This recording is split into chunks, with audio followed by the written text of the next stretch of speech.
बचपन से लेकर, पैदा होने से लेकर कब्र तक इंसान के साथ जो जो मराहिल पेश आते हैं, जिस जिस तरह से उसे लाइफ गुजारनी होती है, उसका पूरा कंप्लीट कोड ऑफ लाइफ कुरान मजीद है। और कुरान मजीद बुनियादी तौर पर क्या बातें कर रहा है वो आपके सामने मैं रखता हूँ। कुरान मजीद ये बताता है कि तुम्हारा एक रब है जिसके हुजूर तुम्हें जाना है। कुरान मजीद ये बताता है कि तुम उस रब के साथ शिरक नहीं करोगे। कुरान मजीद उस रब के साथ मरासिम अबूदियत इख्तियार करने के तरीक़े कुछ बताता है, जिसमें नमाज है, रोज़ा है, ज़कात है, हज है। फिर कुरान मजीद हमें ये बताता है कि लोगों के साथ कैसे मामलात करने हैं, किस तरह डील करना है। फिर कुरान मजीद ये बताता है कि खाने पीने की कौन सी ऐसी चीज़ें हैं जिनमें से कुछ हलाल हैं और कुछ ममनू कर दी गई और हराम कर दी गई। फिर कुरान मजीद ये बताता है कि तुम्हारे अखलाक की पाकीज़गी कैसे होनी चाहिए। फिर कुरान मजीद ये बताता है कि जो तुम लिबास पहनते हो उस लिबास के हुदूद और क़ुयूद क्या होने चाहिए। ये है बुनियादी फ़लसफ़ा जो कुरान मजीद हमें बताता है ज़िंदगी गुजारने का। बहुत आसान है। हमने इस दीन को जितना मुश्किल बना के रख दिया है, जितना मुश्किल लोगों को समझाने में कर दिया है, उतना ही आसान दीन है ये। और सॉरी ज़ुबैर साहब, जी आप बताइए। ज़ुबैर साहब, आप जो बात करें ना, हमने मुश्किल बना दिया है, ये यही बात है कि आपने ज़रा सा किसी से कुछ सुना, अब उस पर आपने अपनी एक दो बातें लगा के और बात बना दी कि जी ये इतना टफ हो गया, हालांकि वो चीज़ नहीं है। आसान सा दीन है। अगर आप इसे पढ़ें तो बुनियादी तौर पे 5-6 बातें हैं जिसका कुरान मजीद बार बार हुक्म देता रहता है। अगर उनको फोकस कर लें, उनको आप ले लें, यही दीन है, यही कामयाबी है, यही फलाह है। और उस दिन मेमूना साहिबा जो है वो भी यही कह रही थी कि इस्लाम को मुश्किल बनाने से बेहतर है कि आप उसको आसान बनाएंगे तो लोग उसकी तरफ अट्रैक्ट होंगे ना। पैगंबर सल्लल्लाहु अलैहि वसल्लम ने इसी तरह से दावत दी थी। आप अट्रैक्ट ही नहीं होंगे जब आप उसमें मुश्किलात डाल देंगे। बिल्कुल सही बात है। तो नाज़रीन, आज हमारा ये टॉपिक है कुरान मजीद एक मुकम्मल ज़ाब्ता हयात। हमारे साथ जब रिलीजियस स्कॉलर्स मौजूद होंगे उनके सेगमेंट में हम इस पर बड़ी तफसील से बात करेंगे। आपके लाइव कॉल्स भी लेंगे, आपके सवालात भी लेंगे। लेकिन आप जानते हैं कि हमारा जो पहला सेगमेंट है उसमें हम जो है वो किचन के साथ साथ कुछ हम NGO से बात करते हैं, कुछ लोग हॉस्पिटल में होते हैं, और ये भी दरअसल खैर ही के काम है। बंदों के हुकूक, बंदों के लिए आसानियां पैदा करना, ये भी इस्लाम का बहुत बड़ा एक फोकस पॉइंट है।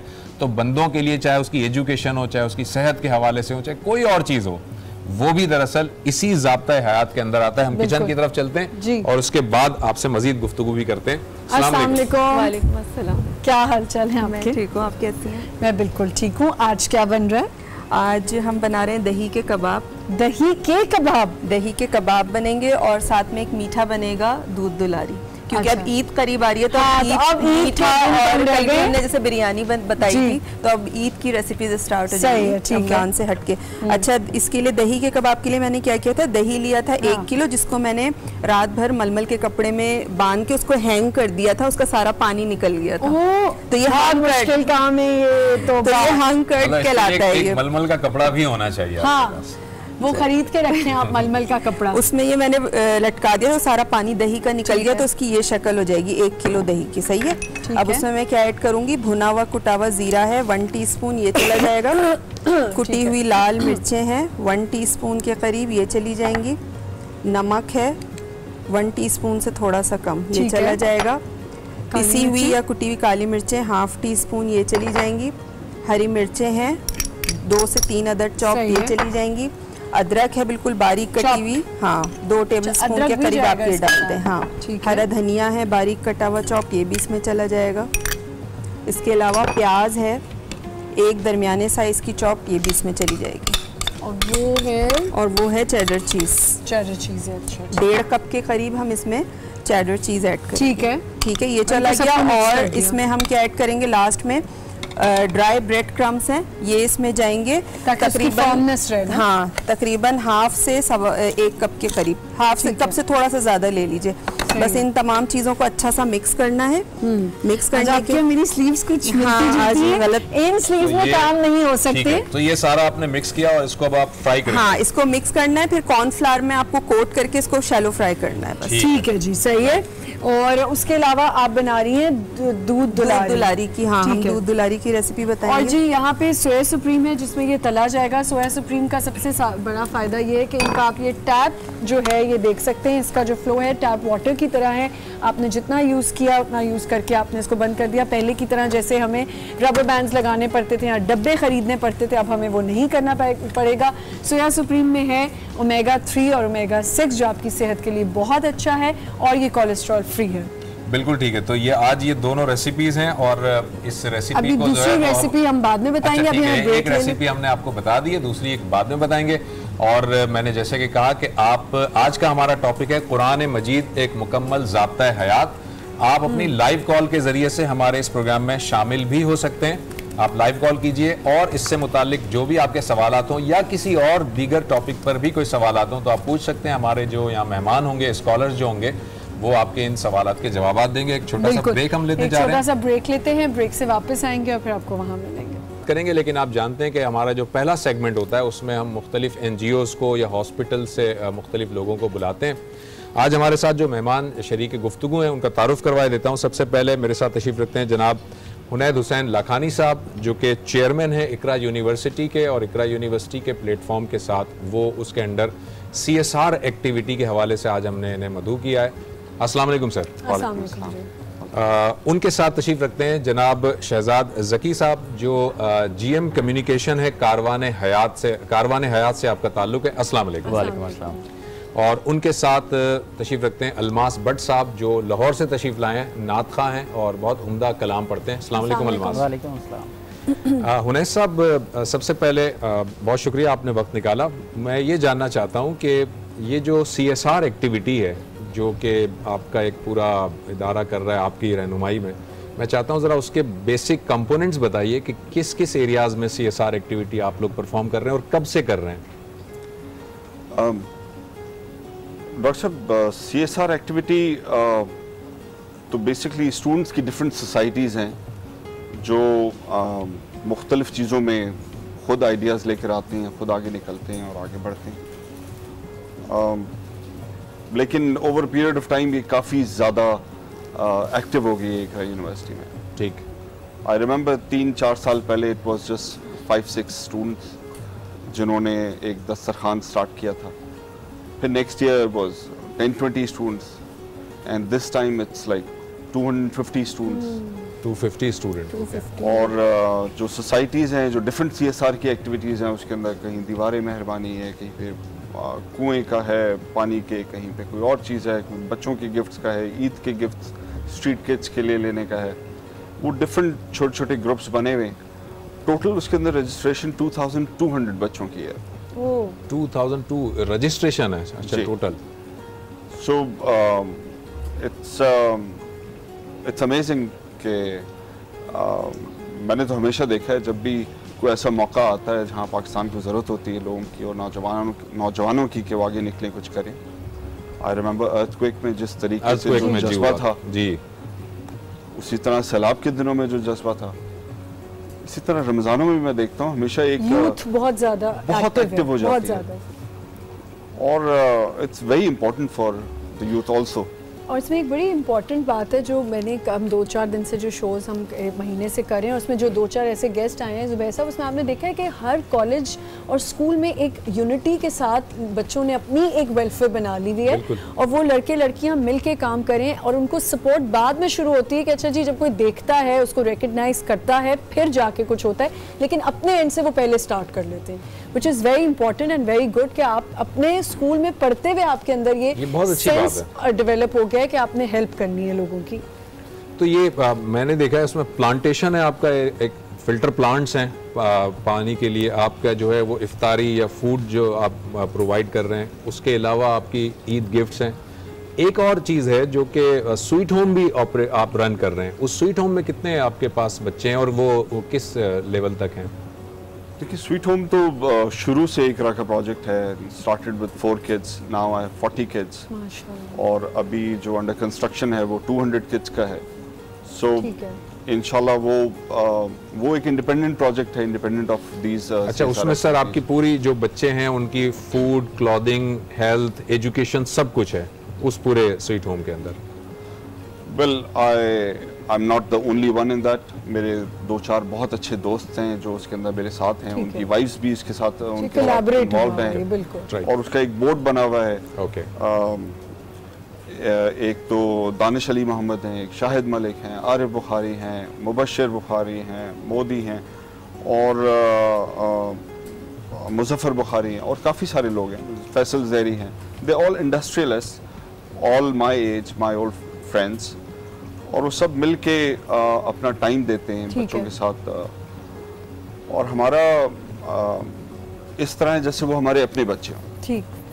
सो कोई स्वीट होम का नाम भी हमने स्वीट होम इसलिए रखा है कि we don't want to call it anything. Basically जो ये स्वीट होम्स होंगे, ये इसका वो क्या है कि अलग अलग घर होंगे और उनकी एक एक मदर्स होंगी, क्योंकि ऐसा एक और हमारे एक एनजीओ है जो ऐसे काम करते हैं कि दे हैव वन मदर, जो कि वो भी यही होगा कि विडो होंगी या डिवोर्स्ड होंगी, वहाँ रह रही हैं, and then she is going to take care of the kids. ऐसा है कुछ या exactly. So we have 4 houses right now ठीक है, with 10 kids in each house. And they study over there only? नहीं।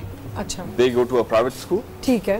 और फिर वो उनकी it Schooling takes some time for them to come up to the level of O levels, A levels, Cambridge curriculum.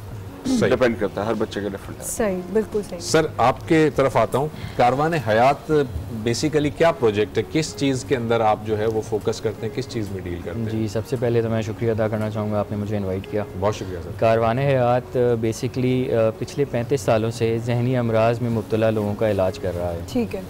We have 3 centres, हमारे 3 centre Karachi में, जिसमें समझ लें 1983 से हमारा एक ओपीडी क्लिनिक था जो ख़याबान जामी DHA में हम रन कर रहे थे। 2004 में आके हमने किमाड़ी में 100 बेड का हॉस्पिटल खोला और ये बेसिकली सिर्फ उन्हीं अमराज में डील करता है जो जहनी अमराज हैं। और इसको थोड़ा सा हम इस तरह भी क्लियर कर देते हैं कि मेंटली इलनेस और मेंटली चैलेंज्ड 2 डिफरेंट चीज़ें हैं। मेंटली इलनेस होती है जब आपको स्ट्रेस होता है, एंग्जाइटी होती है इन चीज़ों में, और ये मैं हमेशा बात रिपीट करती हूँ कि प्लीज़ जब आपको कोई ऐसी मेंटली इलनेस हो रही है, मेंटल इलनेस है, इसको अपनी ये मत समझे कि हम पागल हैं, हम डॉक्टर पे नहीं जा सकते। ये प्लीज़ ज़रा क्लियर कर दें। ये हमारे यहाँ लोगों के ये कॉन्सेप्ट है कि जी पागल हो गए, अब नहीं, अब हम पागल नहीं। असल में मैं आपको बताऊँ थोड़ा सा, जो सबसे बड़ा चैलेंज ये है हमारी सोसाइटी में, स्टिग्मा इतना है जी, और लोग इतना शर्म महसूस करते हैं अगर नहीं जाते डॉक्टर्स के पास। और बेसिकली डॉक्टर तो दूर की बात है, साइकियाट्रिस्ट तो दूर की बात, पहले वो ऐसे एवेन्यूज़ पे जा रहे होते हैं, 8-10 डिफरेंट जगहों पे जाते हैं, और जब हमारे पास पहुंचते हैं तकरीबन 8 से 10 साल का एक उनका पीक टाइम जो होता है वो गुजर चुका है। इतना बिगड़ के केस हमारे पास आता है कि जब उसको हम ट्रीट करने लगते हैं तो obviously it takes a lot of time. बिल्कुल। तो हम बेसिकली यही बताना चाहते हैं लोगों को। और अब तो खैर आप अगर देखें सोशल मीडिया पे, इंस्टा पे, हर जगह बहुत Namvar celebrities they started discussing the depression, anxiety problems, तो इसमें कोई बुरी बात तो नहीं है। मुझे बताएं कि इसके रूट कॉज क्या हो सकती है, क्योंकि एंग्जाइटी, स्ट्रेस, हर चीज़ एक डिफरेंट वो है। अभी जैसे रिसेंटली काफ़ी सेलिब्रिटीज़ के साथ ये केस हुआ, सुसाइड केसेस हुए, और आपने देखा तो ये बेसिकली सिवियर डिप्रेशन ही था। इसके रूट कॉजेज जो हैं वो डिफरेंट हो सकते हैं। एक तो जेनेटिकल फैक्टर्स हो सकते हैं आपके, दूसरा एनवायरमेंटल फैक्टर्स हो सकते हैं, आपके लाइफ एक्सपीरियंसेस हो सकते हैं इसमें। और बेसिकली ये जो इलनेस है ये समझ लें एक तरह से चाइल्डहुड से ही शुरू होती है, यानी जब आप 15 साल 16 साल की उम्र में होते हैं एंड गोइंग अप टू 20-21, उसी वक्त अगर इस चीज़ की डायग्नोसिस हो जाए ना तो उसका इलाज भी फिर अच्छा हो जाता है। ठीक है, ये है। अच्छा, एक और भी एक मैं आपसे सवाल पूछना चाहूँगी। कुछ लोगों को एक डर, खौफ होता है, फेयर्स होते हैं कि अबैंडन होने के, कि कोई हमें छोड़ के ना चला जाए या ऐसा ना हो जाए, ये किस कैटेगरी में आता है? देखें, ये केसेस जो है हमारे पास फीमेल में ज़्यादा होते हैं कि हमें छोड़ के चला। इसकी वजह ये कि फीमेल नेचुरल है बिल्कुल। अगर फीमेल अपने घर में ये डिस्क्लोज करती है कि मेरे साथ कोई मेंटल इलनेस या डिसऑर्डर है तो या तो उसके बच्चे छोड़ देते हैं या हस्बैंड छोड़ देता है, ठीक है, बहुत प्रॉब्लम्स हो जाते हैं। बिल्कुल ठीक, बिल्कुल ठीक है। अलमास, मैं आपसे ये ज़रा जानना चाहूँगा, आप जब कलाम को सिलेक्ट करते हैं तो क्या क्राइटेरिया क्या है? आप बड़े मुश्किल कलाम वैसे पढ़ते हैं, तो क्या सिलेक्ट कैसे करते हैं? अब तो मैं इजी पढ़ना शुरू हो गया। नहीं, वैसे क्या सिलेक्शन का क्या क्राइटेरिया आपका? बस अपना है कि कलाम की जो वर्डिंग है वो अच्छा होना चाहिए, उसमें अदब को मलूज़े खातर रखा गया, और कम से कम ये देखा गया हो कि किस ज़ाते आली की बारगाह में कलाम पढ़ने जा रहे हैं, और जो अल्फाज की सिलेक्शन है उनकी ज़ात से उनके मुताबिक तो नहीं हो सकती, लेकिन कुछ ममासलत होनी चाहिए। सही। तो अभी आप हमें क्या सुना रहे हैं? मैं अभी हमारे उस्ताद थे मोहम्मद अली ज़ौहरी साहब, उनका एक कलाम आपको सुना रहा हूँ। अब पहले हम पूछ रहे थे इतना टाइम है कि हम सुन सकते हैं? ठीक है जी, टाइम है, आप सुनाइए। दिलदार बड़े आए महबूब बड़े देखे,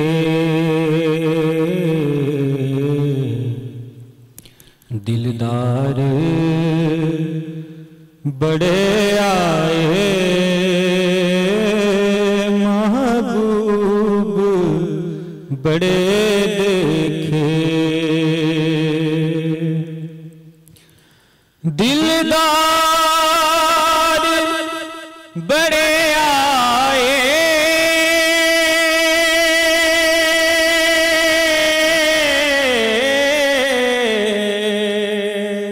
महबूब बड़े देखे,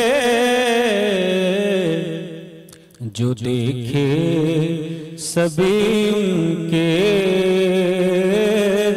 कदमों में पड़े देखे,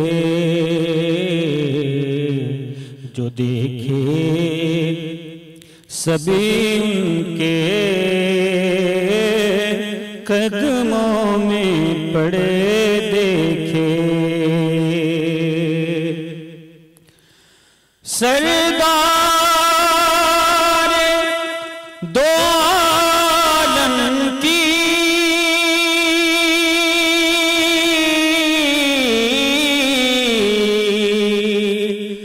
ताज़ीम के क्या कहने,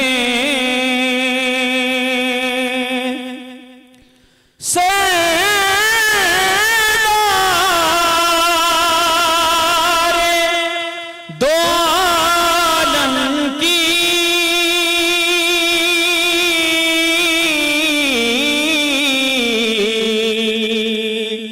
ताज़ीम के क्या कहने,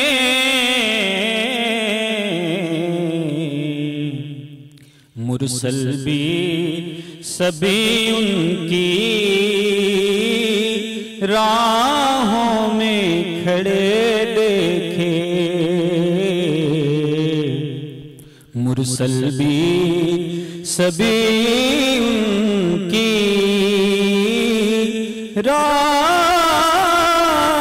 राहों में पड़े देखे,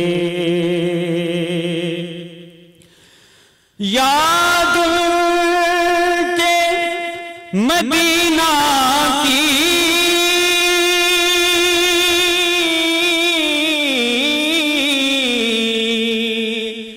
जब दिल में उतर आई, याद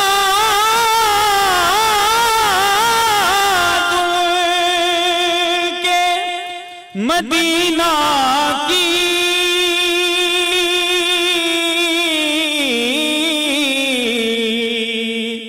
जब दिल में उतर आई,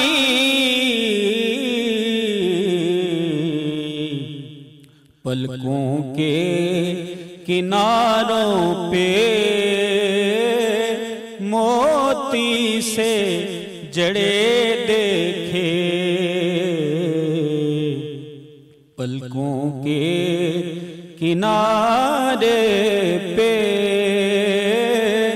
मोती से जड़े देखे,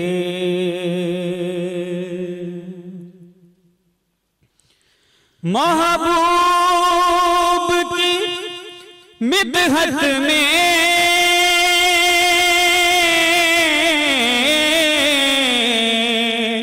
है ताबे सुखर किसको, महबूब की मिदहत में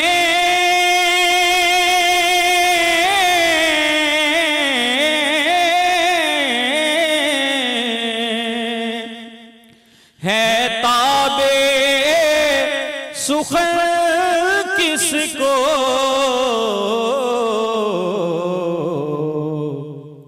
सब अहले सुखन हमने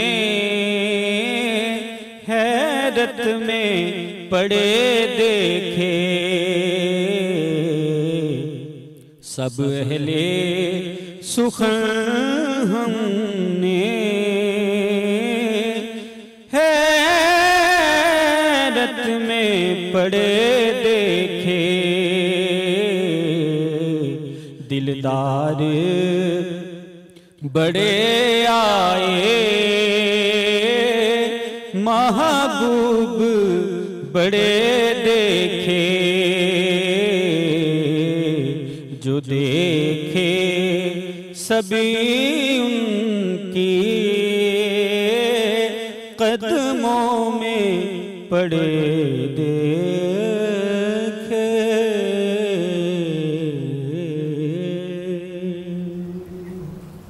सुभान अल्लाह, अल्मास, बहुत उम्दा कलाम।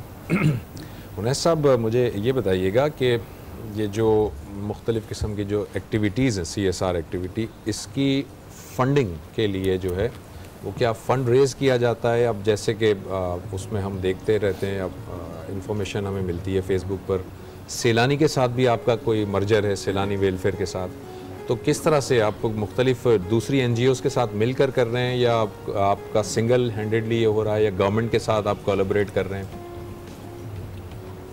जैसे खाना खिलाने की एक एक्टिविटी है, उसमें सारा का सारा खाना सैलानी प्रोवाइड करती है। ठीक। उनके ऑलरेडी शहर में 40-50 जगहों पे हो रहा है। ठीक है।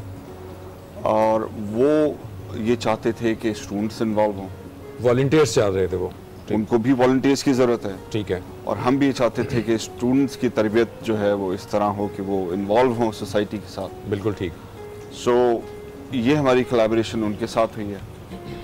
माशाल्लाह से सैलानी तो बहुत सारी और फील्ड्स में भी काम कर रहा है जी, और बाकी चीज़ों में भी हम उनके साथ जाना चाहेंगे। तो मैन पावर हम प्रोवाइड कर रहे हैं, इकरा यूनिवर्सिटी प्रोवाइड कर रही है कि मैन पावर वहाँ से जाए और सैलानी उसको ऑलरेडी ऑपरेट कर रहे हैं। Well, it's not just man power. जैसे इफ्तार है जी, तो इफ्तार में खाना जो है सैलानी से आ जाता है। ठीक। काफ़ी सारी इफ्तार जो है वो इकरा से आ जाती है। ओके। फिर बहुत सारे जो स्टूडेंट्स वॉलंटियर्स हैं वो भी अपनी तरफ से बहुत सारा लेकर आते हैं।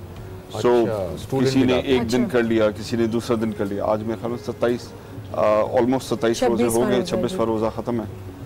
तो मेरे ख्याल में 40-50 स्टूडेंट्स इसके अंदर इन्वॉल्व होंगे जो कुछ ना कुछ अपनी तरफ से लेके आए। ये उसी प्रेमिसेस में होता है या इट्स समवेयर आउटसाइड? इस वक्त 6 और 7 डिफरेंट लोकेशंस पे कराची में कर रहे हैं ये लोग। सो जो हमारा नॉर्थ कैंपस है वो अपने कैंपस के पास, नाज़िमाबाद उसके पास, सब अपने कैंपस के पास ही कर रहे हैं, या 1-2 लोग हैं जो IH चंडीगढ़ रोड पे और उधर भी कर रहे हैं, बंदर रोड साइड पे भी। सही। सो दे गो एवरीवेयर, जो जिनके घरों के करीब है, जिनके लिए आसानी है, तो वो ग्रुप्स बना के उसको मैनेज कर रहे हैं। हमें चूंकि ब्रेक पे जाने, आखिरी में थोड़ा सा ये मुझे बता दीजिएगा, स्कूल भी अडॉप्ट कर रहा है इकरा यूनिवर्सिटी, डिफरेंट जो गवर्नमेंट स्कूल्स हैं? Yes, one of the society is adopting a school also. Iqra foundation जो है, जो हमारे अलुमनाई स्कूल अडॉप्ट कर रहे हैं। मैं स्कूल पे भी आपसे ज़रा बात करूंगा, स्कूल अडॉप्ट करेंगे तो कैसे होगा, और फिर आपकी तरफ भी आते हैं। एक हम छोटा सा ब्रेक लेने जा रहे हैं जी, ब्रेक के बाद वापस आएंगे, गुफ्तगू को यहीं से कंटिन्यू करेंगे शॉर्ट ब्रेक के बाद।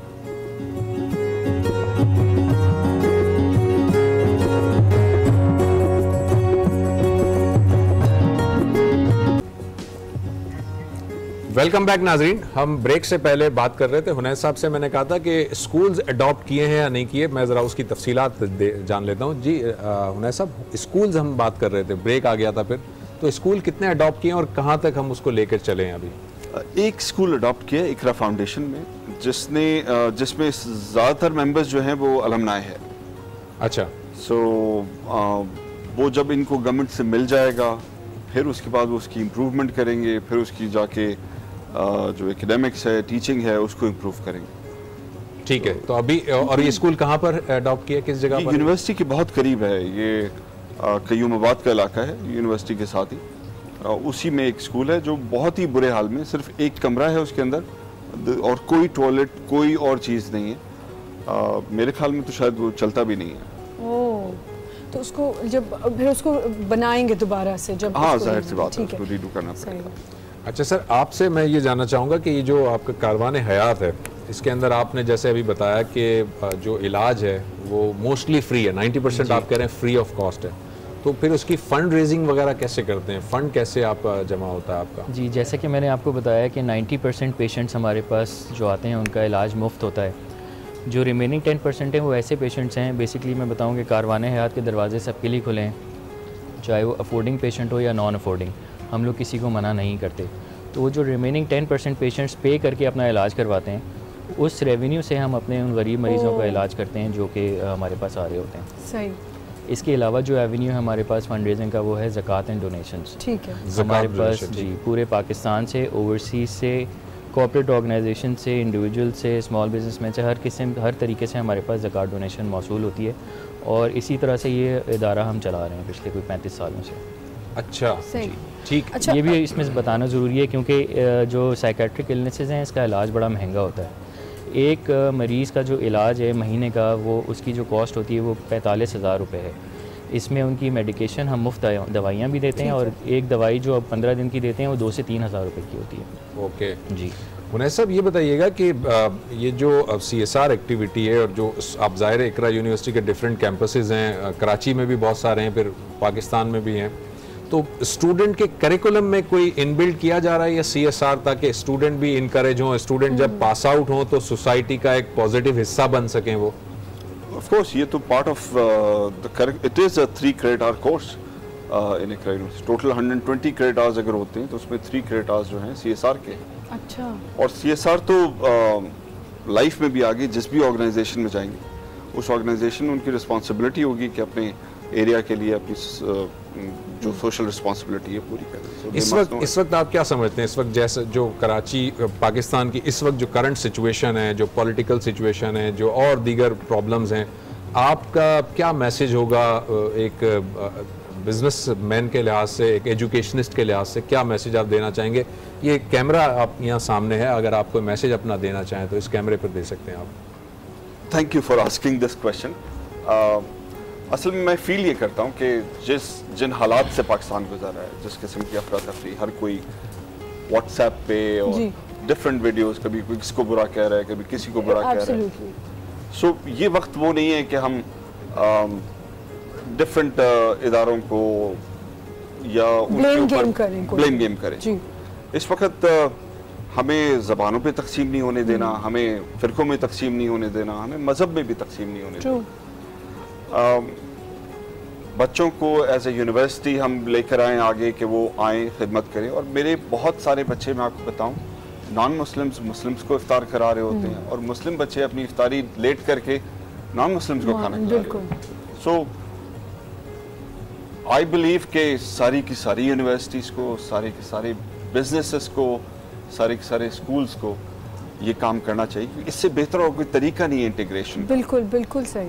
सो मेरा मैसेज यही है कि सबको आगे बढ़ना चाहिए और ये काम जो है पूरे मुल्क में इस वक्त तो बहुत ज़रूरी है, सबसे ज़्यादा इम्पोर्टेंट है। सर, उसमें आप समझते हैं कि गवर्नमेंट को भी आपके साथ आना चाहिए, या आप चाहते हैं गवर्नमेंट के साथ कोलैबोरेट करना या नहीं? नहीं, आई थिंक बिजनेसेस की अपनी रिस्पॉन्सिबिलिटी है ये। ठीक, it's CSR, right. So government की रिस्पॉन्सिबिलिटी अगर की होती है उसने तो हमें ही करना ही नहीं पड़ता। कोलैबोरेशन तो दूर की बात है, वो तो फिर बात ही ना, नौबत ही ना आती ना, खुद ही सब कर रहे होते, लेकिन वो तो हो नहीं रहा। आप कोई प्लीज़ मैसेज देना चाहते हैं? जी, मैं बस यही कहना चाहूँगा कि मेंटल हेल्थ एक ऐसी चीज़ है जो कि बहुत ज़रूरी है। अगर आपकी जहनी हालत जो है वो सही होगी तभी आप अपनी सारी फंक्शंस को सही तरह परफॉर्म कर सकेंगे। अगर आप समझते हैं कि आप खुद या आपके इर्द गिर्द कोई ऐसे लोग हैं जिनको आप समझते हैं कि किसी किस्म की प्रोफेशनल हेल्प की ज़रूरत है, तो प्लीज़ उसको इग्नोर मत करें। ज़रूर रब्ता करें किसी साइकोलॉजिस्ट से, साइकोथेरेपिस्ट से या साइकेट्रिस्ट से, क्योंकि अगर आप इस चीज़ को इग्नोर करेंगे ये चीज़ बिल्ड होती जाएगी और आपकी ना सिर्फ आपकी ज़िंदगी ख़राब होगी बल्कि आपकी फैमिली की भी ज़िंदगी ख़राब होगी। एक चीज़ मुझे बता दें, सॉरी आप मैसेज कंप्लीट इस कॉज में हमें सपोर्ट करें, क्योंकि मेंटल इलनेस एक ऐसी मेंटल हेल्थ एक ऐसी कॉज है हमारी जिसको हम सपोर्ट कर रहे हैं और काफ़ी इग्नोर्ड है ये सोसाइटी में।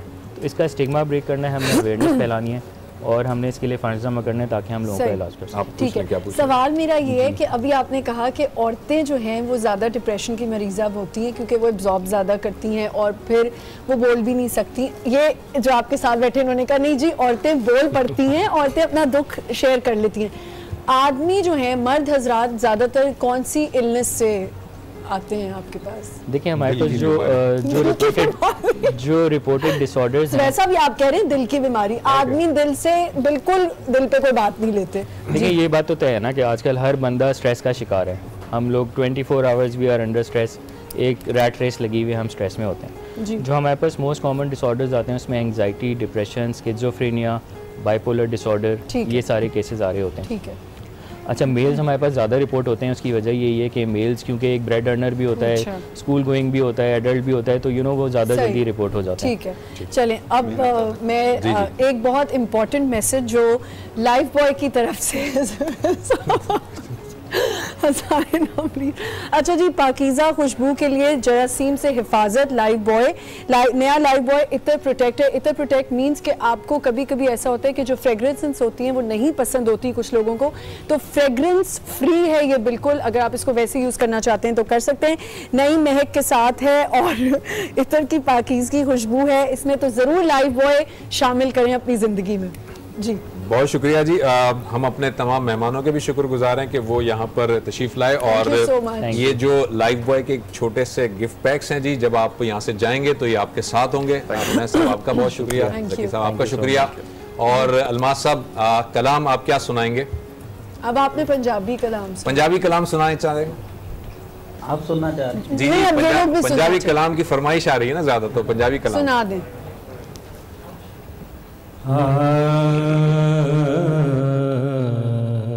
सोने सोने ने तेरे सोनिया दावां ने, सोने सोने ने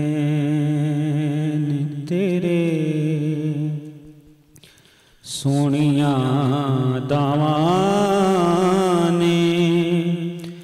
तेरे जै सोने कदों जमदियां मावां ने, सोने सोने नैन तेरे उंज ते ज़माने वाले आमीना दा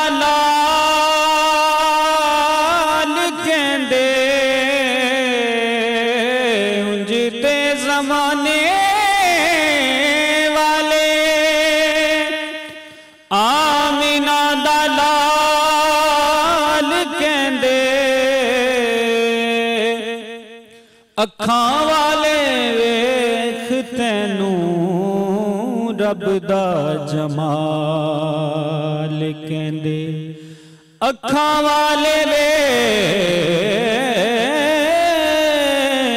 तैनू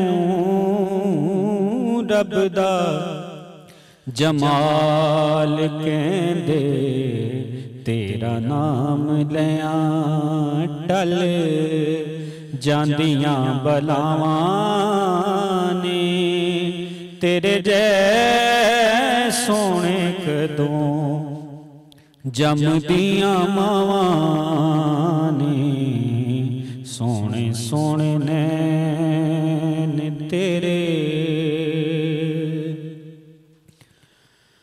सोने ते ज़माने विच होए कई लखां ने,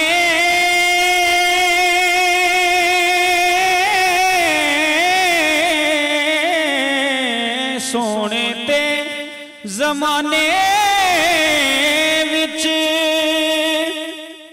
होए कई लखां ने, तेरे जया सोना कोई वेख्या ना अखां ने, तेरे जया सोना कोई खाने। ये जो पैकेट्स में मिल जाती हैं आराम से, वो आप इसमें पहले मिक्स करके कंडेंस मिल्क, ये कलर्ड सेवइयां इसमें ऐड कर दें ताकि ये पक जाए अच्छी तरह से। जब ये सॉफ्ट हो जाएंगी तो इसमें आप क्या ऐड करेंगे, आधा किलो खोया, इसको अच्छी तरह क्रम्बल करके यानी चूरा बना के वो इसमें ऐड कर लेंगे और फिर इसको ठंडा करेंगे। रेसिपी कार्ड चल रहा है तो हमें 2 मिनट सेकंड रुकें ताकि आप खोया उसको दोबारा दिखा दें इन लोगों को, व्यूअर्स को, कि कितना खोया लेना है आपने। खोया इसमें आप ऐड करेंगे आधा किलो, ये देख लें जी, खोया है, इसको आपने ऐड करना है इसके अंदर, ठीक है। फिर खोया ऐड करना है, उसके बाद इसको ठंडा करना है। रूम टेम्परेचर पे जब आ जाएगा तो हमारे पास ये छोटी वाली जो चमचम होती हैं ये है, और ये 2-4 चमचम बाहर ही रखिएगा, मैं खाऊंगी बाद में। अच्छा, और रेड और ग्रीन कलर की जो है वो जेली मैंने जमा ली है, ये इसमें जाएगी क्यूब्स करके। इसके अलावा फ्रूट कॉकटेल का एक कैन लिया था मैंने, ये इसमें जाएगा। लेकिन ये सारी चीज़ें ऐड होंगी जब आप इसकी गर्माहट निकल जाएगी और ये रूम टेम्परेचर पे आ जाएगा। बस ठीक है जी जुबैर साहब। थैंक यू आमना, बहुत शुक्रिया। नाजरीन, हमें कुछ गेस्ट ने यहाँ ज्वाइन किया है, उनका तारुफ करवा देता हूँ, फिर अपने टॉपिक की जानिब चलते हैं। मेरे साथ तशरीफ़ रखते हैं जनाब अल्लामा आगा नादिर रिजवी साहब। अस्सलाम वालेकुम आगा साहब। वालेकुम अस्सलाम व रहमतुल्लाह। उनके साथ तशरीफ़ रखते हैं जनाब मुफ्ती आदिल नजम हरीम साहब, मारूफ स्कॉलर, रिसर्च स्कॉलर। अस्सलाम वालेकुम जी। वालेकुम अस्सलाम। और उनके साथ दूसरे मारूफ रिसर्च स्कॉलर मुफ्ती जुल्फ़िकार गिलानी साहब तशरीफ़ रखते हैं। जी गिलानी साहब, अस्सलाम वालेकुम। वालेकुम अस्सलाम व रहमतुल्लाह। नाज़रीन, आप जानते हैं कि हमारा आज का जो टॉपिक है वो है कुरान मजीद एक मुकम्मल ज़ाब्ता हयात, एक मुकम्मल कोड ऑफ लाइफ। उस पर आज हम गुफ्तगू कर रहे हैं। आगा साहब के पास चलता हूँ। आगा साहब, ज़रा ये बताइएगा, जब हम ये कहते हैं कुरान मजीद के लिए, जब हम ये दावा करते हैं बहैसियत मुसलमान के कुरान मजीद एक मुकम्मल ज़ाब्ता हयात है, अल्हम्दुलिल्लाह, तो इससे क्या मुराद है? क्योंकि एक गैर मुस्लिम जब मेरे सामने आता है या एक मुल्हिद मेरे सामने आता है, वो तो ये कहता है कि जी आजकल के जो चीज़ें हैं, फ़लाँ चीज़, हर चीज़ तो कुरान में नहीं है, तो फिर हम किस लिहाज से उसको मुकम्मल ज़ाब्ता हयात कहते हैं? जी, आऊज़ु बिल्लाहि मिनश शैतानिर रजीम, बिस्मिल्लाहिर रहमानिर रहीम, अल्लाहुम्मा सल्लि अला मुहम्मद व आले मुहम्मद व अज्जिल फ़रजहुम। ज़ुबैर साहब, बहुत शुक्रिया। आपने जो है जो मौजू आपने आज मुंतखब किया, इंतहाई हमारा पसंदीदा मौजू में से एक मौजू है, और इस वक्त की ज़रूरत है नौजवानों, खुसूसन हमारे अपने नौजवानों को समझने इस चीज़ को चाहिए कि जब कभी किसी गैर मुस्लिम से गुफ्तगू हो तो उनको जिन नुकात पे समझाना चाहिए मैं उनकी तरफ इशारा करूँगा। कुरान मजीद का जब इब्तिदाई हम देखते हैं तो अलिफ लाम मीम ज़ालिकुल किताबु ला रैब फ़ीह हुदल लिल मुत्तक़ीन अल्लज़ीना युमिनूना बिल गैब, इब्तिदा की आयत। इसमें परवरदिगार ने इसी के अंदर सब बहुत सी चीज़ें वाज़ेह कर दी, इन आयत के जो अल्फाज हैं इनमें, कि ज़ालिकुल किताबु ला रैब है, ये ला रैब है, ये इसमें किसी ऐब की, किसी शक की, किसी शुबे की गुंजाइश नहीं है।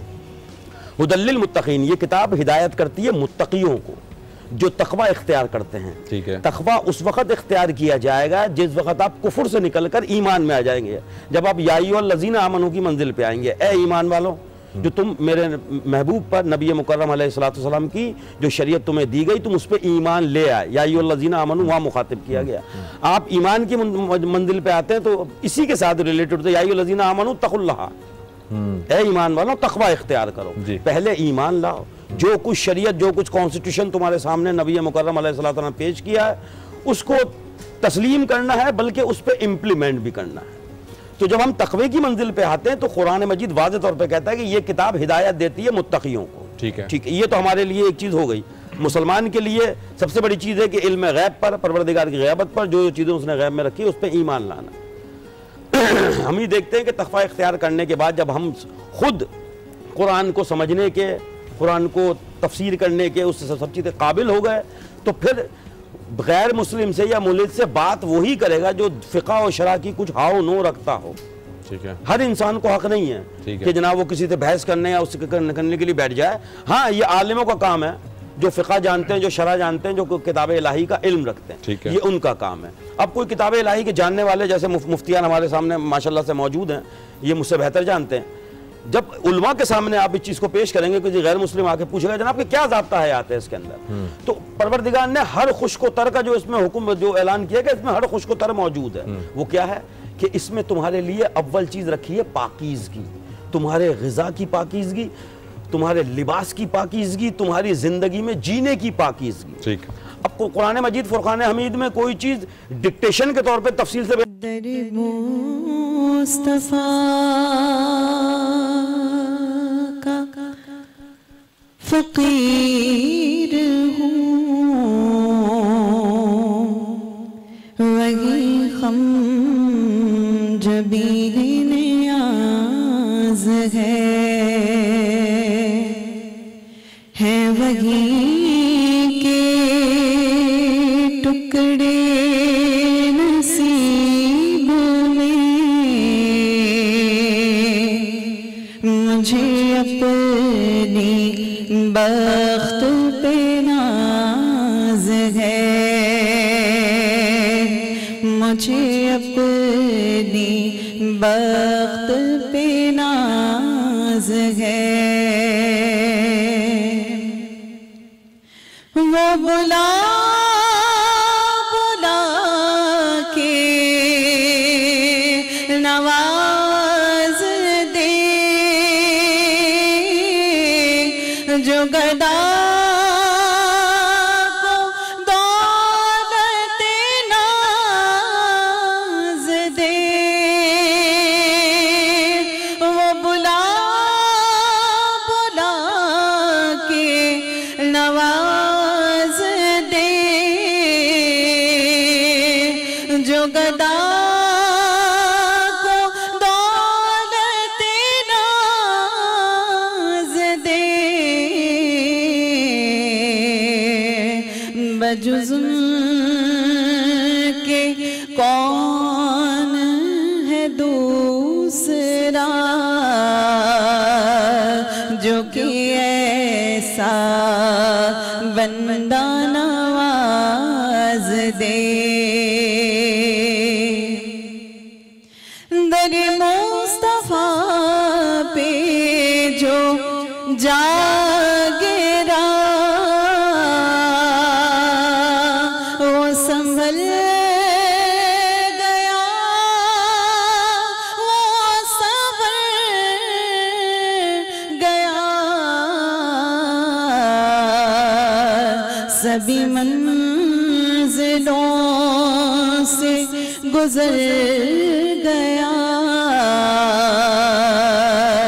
जिसे तेरी जात पे नाज है।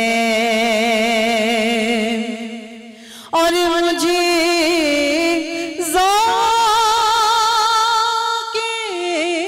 इश्क़ बिलाल दे, वो गिरंग मुझ पे भी डाल दे, मुझे ज़ौक़-ए इश्क़ बिलाल दे, वो गिरंग मुझ पे भी डाल दे, तो गनी है सदका याद दे, तेरे दर पे झोली दराज है, के दर मुस्तफा का फकीर हूँ, वही हम जबीन नियाज़ है। जज़ाकल्लाह जी। ये थी सैयदा हुमा। मैं अपनी बात को आगे बढ़ाता हूँ। हम बात कर रहे थे कुरान एक ज़ाब्ता-ए हयात। इब्तिदाई गुफ्तगू आगा साहब से की थी। मुफ्ती साहब आपके पास आता हूँ। आगा साहब से जब बात हो रही थी तो उन्होंने फरमाया था, सूरह बकरा की इब्तिदाई आयात का हवाला दिया था और आपने फरमाया था हुदल लिल मुत्तकीन, ठीक है, मुत्तकियों के लिए ये हिदायत है। और फिर आपने इसकी वजाहत करते हुए फरमाया था कि मुत्तकी कौन होगा कि जब वो पहले एक आम एक शख्स है, एक इंसान है, जब वो ईमान के दायरे में आ जाएगा, जब वो इस्लाम के दायरे में आ जाएगा तो फिर वो मुत्तकी हो सकता है और उसके लिए फिर हिदायत है। सवाल मेरा ये है जी कि उसी सूरह बकरा में थोड़ा सा और आगे चलते हैं हम, तो उसी सूरह बकरा में ये भी लिखा है हुदल लिन्नास व बय्यिनातिम मिनल हुदा वल फुरकान, यानी कि इब्तिदा में तो अल्लाह ने कह दिया कि ये हुदल लिल मुत्तकीन है, मुत्तकियों के लिए हिदायत है, लेकिन आगे चलकर अल्लाह ने कहा कि नहीं, ये इंसानों के लिए हिदायत है। अब उस इंसानों में मुत्तकी भी आ गए और गैर मुत्तकी भी आ गए, तो फिर ये किताब जो है किसके लिए हिदायत है? ये दो बातें बज़ाहिर हमें मुतसाद मालूम होती हैं। तो जी मुफ्ती साहब। बिस्मिल्लाहिर्रहमानिर्रहीम, अल्हम्दुलिल्लाहि वहदा वस्सलातु वस्सलामु अला मन ला नबिय्य बअदा, अम्मा बाद, फ़ाऊज़ु बिल्लाहि मिनश शैतानिर रजीम, बिस्मिल्लाहिर्रहमानिर्रहीम। डॉक्टर साहब, ये कुरान का एजाज़ है। उसने अपने बंदों, अल्लाह ताला ने अपने बंदों को कुरान करीम को समझाने के लिए, उसकी जानिब रग़बत दिलाने के लिए कभी पहले कुछ हुक्म बयान किया है, बाद में उसका कुछ और हुक्म बयान किया है। जहाँ तक तक़वी का ताल्लुक़ है ना कि ये हिदायत है मुत्तक़ियों के लिए, तो ये हिदायत का ताल्लुक़ ये है कि मुत्तक़ीन जब कुरान से हिदायत लेंगे ना तो उनको नफ़ा बख्श होगा, उनको इससे नफ़ा मिलेगा। ठीक है। और जहाँ तक लोगों के लिए हिदायत का ताल्लुक़ है, तो ये हिदायत का ताल्लुक़ ये नहीं कि अल्लाह ताला उनको डायरेक्ट उतार देगा, बल्कि अब लोगों के लिए हिदायत का हिस्सा मुत्तक़ियों के पास है। ये मुत्तकी पहले कुरान करीम को सीखेंगे, अल्लाह से डरेंगे, उसके बाद वो हिदायत लेके लोगों की तरफ आएंगे। आपने एक सवाल किया था कि अगर मेरे सामने कोई, हमारे सामने गैर मुस्लिम आ जाए तो हम उसको कैसे समझा पाएंगे कि अल्लाह ताला की किताब है, मुकम्मल ज़ाब्ता हयात है। समझाने के लिए किसी चीज़ का खुद समझना होना ज़रूरी है। जब तक इंसान कुरान करीम को खुद ही मुकम्मल ज़ाब्ता हयात नहीं समझेगा, वो समझाएगा कैसे? अल्लाह ताला ने कुरान करीम में इरशाद फरमाया, यासीन वल कुरानिल हकीम, कि कुरान जो है मुकम्मल हिकमत भरी किताब है। ठीक है। और हिकमत क्या है? एक नूर है, और अल्लाह ताला ने इस नूर को पोशीदा किस में रखा है? इल्म के अंदर। और इल्म एक ऐसा जाविया है कि अल्लाह ताला देता तो सबको है, लेकिन वो नूर किसी किसी को देता है। शैतान के पास इल्म था, मगर वो हिकमत के नूर से खाली था। इसी तरह अगर आज कोई दुनियावी लेवल पर हमें इल्म हासिल करता है और इल्म से जो है वो नफ़ा नुकसान नहीं पहचान पाता, तो हम ये कहेंगे कि इसके पास इल्म तो है, मगर इल्म का जो नूर है ना, जिसको हम हिकमत इलाहिया कहते हैं, यानी इल्म से वो खाली तो है, मगर मार्फत नहीं है। मार्फत नहीं है। अच्छा, अब मार्फत क्या चीज़ है? हदीस पाक में हुज़ूर ने फरमाया, मन आरफ़ नफ्सहु फ़क़द आरफ़ रब्बहु, जिसने अपने नफ्स को पहचान लिया, अपने आप को पहचान लिया, उसने अपने रब को पहचान लिया। अब ज़ाब्ता हयात इंसान का क्या है? दो चीज़ें, नफ़े को अपनाना, नुकसान से बचना, इसी पे पूरी जिंदगी हमारी है। अच्छाई को अपनाना, बुराई को छोड़ देना, यही पूरा कुरान है। यानी कहना ये चाह रहे कि इंसान के लिए कुरान ज़ाब्ता हयात आसान लफ्ज़ों में ये है कि वो नफ़े को अपनाए, नुकसान को छोड़ दे, अच्छाई को अपनाए, बुराई को छोड़ दे, ये मुकम्मल नफ़े को अपनाए वाली बात आपने की ना, इससे बहस कहीं और निकल जाएगी, मैं उस पर जाना नहीं चाह रहा, क्योंकि इंसान तो फिर नफ़े को अपनाने के लिए इंसान सूद को अपनाना चाहेगा, नहीं तो उसको हम छोड़ देते हैं। अभी वो अलग चले जाएंगे, क्योंकि वो सिर्फ, क्योंकि इंसान तो फिर नफ़ा खालिसतन नफ़ा ही देखेगा ना, वो ये नहीं देखेगा कि इसमें अल्लाह की मर्ज़ी है क्या नहीं। मैं समझ गया, उससे लिल्लाहियत वाला नफ़ा है। ठीक है, बिल्कुल ठीक। मुफ्ती साहब, आपकी तरफ आता हूँ मैं। इन दोनों क्वेश्चंस को ज़रा सा कनेक्ट करके आप भी ज़रा मुझे बताइएगा। एक तो ये कि ज़ाब्ता हयात हम कहते हैं, तो किस लिहाज से ज़ाब्ता हयात है? क्या इसमें सारी चीज़ें मौजूद हैं? नंबर 1 एंड नंबर 2, ये मुत्तकियों के लिए हिदायत है या इंसानों के लिए हिदायत है? बिस्मिल्लाहिर्रहमानिर्रहीम, अल्लाहु रब्बु मुहम्मदिन सल्लल्लाहु अलैहि वसल्लम, नहनु इबादु मुहम्मदिन सल्लल्लाहु अलैहि वसल्लम। डॉक्टर साहब, सबसे पहली बात मैं ये अर्ज़ कर दूँ कि कुरान मजीद और फ़ुरक़ानिल हमीद का हर हुक्म और कुरान मजीद और फ़ुरक़ानिल हमीद की हर आयत और उससे इस्तिंबात और इस्तिखराज होने वाला हर मसला हक़ है। उसी तरीके से ये मसला भी हक़ है जिसकी तरफ आप इशारा कर रहे हैं कि कुरान मजीद एक तरफ तो ये इरशाद फरमा रहा है कि मुत्तकीन को हिदायत दी जाती है, ठीक, और दूसरी तरफ कुरान मजीद और फ़ुरक़ानिल हमीद ये इरशाद फरमा रहा है हुदल लिन्नास।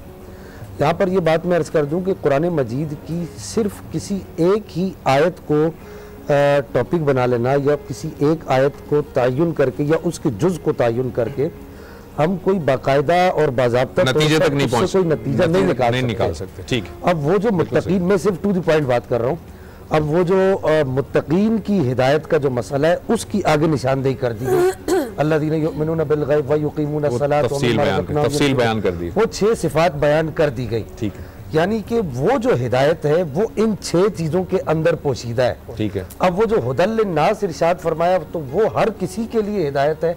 हर आदमी अपनी अपनी इस्तेदाद के मुताबिक, इससे मुराद ये होगा अच्छा, उसके अंदर चाहे ये 6 सिफात पाई जाती हैं या नहीं पाई जाती, वो अपनी इस्तेदाद के मुताबिक, चाहे वो मुस्लिम है चाहे वो गैर मुस्लिम है, आप इस वक्त देख रहे हैं, ठीक है, और इससे पहले भी आप देख चुके हैं कि बड़े बड़े गैर मुस्लिम लोगों ने भी तो दानिश्वर गुजरे हैं, उन्होंने कुरान मजीद से इस्तिफादा किया है, यानी फायदा उन्होंने इसका इतराफ भी किया है। अब ये हुदल लिन्नास का माना ये होगा कि जो जिस तरह का फायदा हासिल करना चाहेगा उसे उस तरह का फायदा मिलेगा, और हुदल लिल मुत्तकीन का माना ये होगा कि जो अल्लाह ताला के रास्ते में लगने का फायदा हासिल करना चाहेगा वो मिलेगा, और इसीलिए हुमुल मुफलिहून का आ गया। एक बात और अर्ज कर दूं कि हिदायत, यहाँ भी लफ्ज हिदायत इस्तेमाल हुआ है और वहाँ भी लफ्ज हिदायत इस्तेमाल हुआ है। बिल्कुल ठीक है। हिदायत की 3 माना बयान किए गए, एक इराअतुत तरीक है, एक इसाल इलल मतलूब है, और तीसरा जो माना बयान किया गया है कि किसी भी तरीके की कोई भी ऐसी चीज की जुस्तजू रखना जो आपकी तलब है। तो अब यहाँ पर वो जो तीसरा माना है वो मुराद होगा हुदल लिन्नास से, और हुदल लिल मुत्तकीन से वो माना मुराद होगा इसाल इलल मतलूब, यानी बंदों को पकड़कर उनके रब तक ले जाना और रब से उनका रिश्ता जोड़ देना और रब के कुर्ब और उसकी रहमत में ले जाना, ये हुदल लिल मुत्तकीन है। बिल्कुल ठीक है। एक ब्रेक का वक्त हो गया है, जुल्फिकार साहब ने बात जो है कंक्लूड कर ली, एक ब्रेक पे जाते हैं।